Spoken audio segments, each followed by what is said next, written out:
नमस्कार मंडळी. आज आम्ही जाणार आहोत तीर्थक्षेत्र हरिहरेश्वरला. हे आहेत सर्व माझे मित्रपरिवार.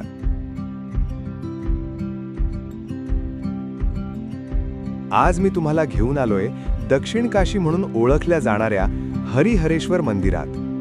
रायगड जिल्ह्यातील श्रीवर्धन तालुक्यात समुद्राच्या कुशीत वसलेलं हे पवित्र तीर्थक्षेत्र शेकडो वर्षांपासून भक्तांची श्रद्धा जपत आलंय. हरिहरेश्वर हे नावच सांगतं. हरी म्हणजे विष्णू आणि हर म्हणजे शिव. इथे दोघेही एकत्र आहेत. जणू सांगतायत की मार्ग वेगळे असू शकतात पण ध्येय एकच आहे. या मंदिरात ब्रह्मा, विष्णू आणि महेश या त्रिमूर्तींचं दर्शन एकाच ठिकाणी घडतं. म्हणूनच याला दक्षिण काशी म्हटलं जातं. इतिहासाच्या पानांवर नजर टाकली तर आपल्याला कळतं हे मंदिर पेशव्यांचं कुलदैवत होतं. पेशवे युद्धाला जाण्याआधी इथे नतमस्तक होत असत. राज्य असो वा संकट, त्यांची पहिली पायरी हरिहरेश्वरच असायची. मंदिरात प्रवेश करताच एक वेगळीच शांतता जाणवते. जणू काळ इथे थांबलेला असतो. मंदिराजवळच काळ भैरवाचं मंदिर आहे. स्थानिक लोक मानतात हा संपूर्ण क्षेत्राचा रक्षक आहे.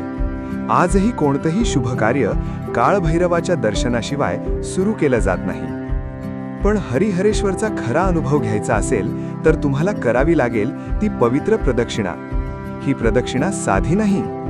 एका बाजूला समुद्राच्या प्रचंड लाटा, दुसऱ्या बाजूला खडकांवर उभं असलेलं देवत्व. पायाखाली दगड असतात पण मनात श्रद्धा असते. लाटा जोरात आदळतात पण मन अधिक स्थिर होत जातं.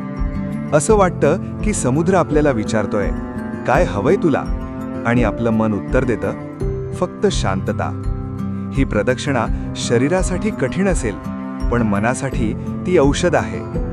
हरिहरेश्वर फक्त एक मंदिर नाही, ते एक स्मरण आहे की माणसाचं आयुष्य कितीही धावपळीचं असो, शेवटी त्याला शांततेचाच शोध असतो.